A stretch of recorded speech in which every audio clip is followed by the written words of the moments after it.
at the range, but I do have a hearing aid on. But my name is Charles Van Morgan, and I'm from South Knoxville, running for District 1.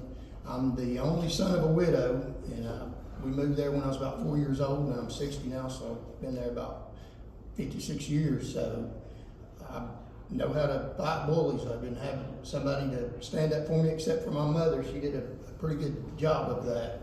And I'm the product of a widow from South Knoxville. I'm very proud of that, a God-fearing woman that taught me to fear God. She didn't teach me to fear man, so that might be a little bit of a problem. I stand up for what's right. And I'm a Christian, so that's my world view. And I don't discriminate against other religions, but that's where I'm coming from. And God loves everybody. John 3:16, for God so loved the world, and what he did when he loved, he gave. So I would like to give to the citizens of South Knoxville, where I was raised, and I'm a fighter. I don't listen. I'm not a go-along person unless it's the right thing to do. And there's a lot of things that we don't need to go along with. I'd like to start out with a joke, but there's nothing funny about this election. It's important, and we need to take a stand on some things, or we're gonna lose our city.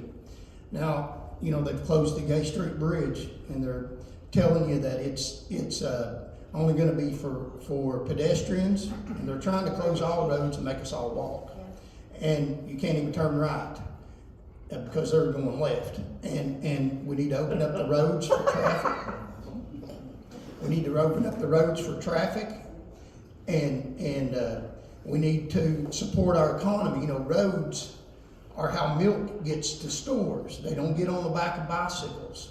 We need to open up our roads, and the public corruption is just alarming to me. They have on their campaign flyers that they're running on public accountability.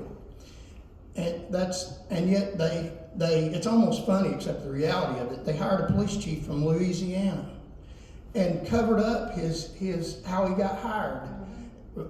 Did it on video, and released no records. And yet you look at their campaign flyers today, that one of the friends of the mayor's that's running, that's probably favored, but there's a little problem. And I'm here. I led the state Tennessee Highway Patrol in reducing the fatality rate. And I did that by hard work and dedication. And I can win this election by hard work and dedication and talking to people. And they run on accountability, but they'll be accountable if you sue them. So that's their accountability. They look at you in the face and tell you that. And I know that's not pretty, but the fatality rate in Knoxville County has went up to 45%. So Charles Van Morgan, and I'll be glad to answer any questions. Thank you all.